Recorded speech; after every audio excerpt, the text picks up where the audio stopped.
There's a lot of things we could be doing, that involve some simple things, and you don't have to. In fact, if you're not a mental health professional, if you're not a school teacher, if you're not a doctor, these things are things you can do. Pay attention to these young people.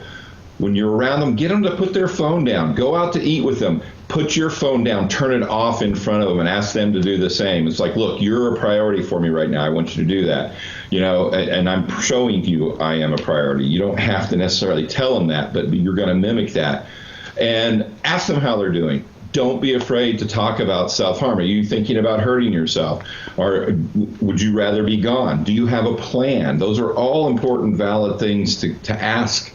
And that will tell you what you need to do. If they have a plan, you need to get them help right then. If they've thought about it, you need to encourage them, maybe walk with them and sit down and call somebody, a therapist, and get that process started. And you're doing a few things in that process. You're showing them that you care. Somebody else out there actually cares for them. And all these officials watching over you, again, aren't necessarily going to stop that individual, because the mental process is that, oh, well, that's their job. They have to. They don't really want to. But when a layperson, a friend, a parent, another colleague actually does something, that starts hitting kind of home to them. Wait a minute, maybe somebody out there really does think that I'm worth intervening here and getting involved in that. There's a lot of new technology coming out, new medications.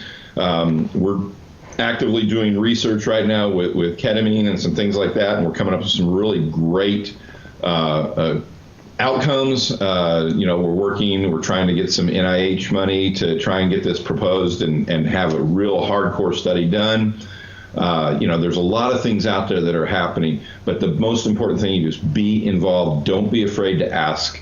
If you're afraid to ask, that gives them more power, or that gives the suicide more power over them. Break that code of silence and ask them straightforward.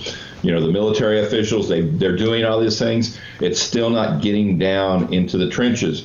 The culture in the military, whether it's Air Force, Marines, Navy, Coast Guard, all the above, is if you have mental health issues, you're somehow broken. And that is wrong. You're actually a human being, and you have insight, and you do care. And, life is just difficult sometimes, and you don't feel like there's any way out. And you need to be able to address these individuals empathetically and help them come to a realistic approach to these things.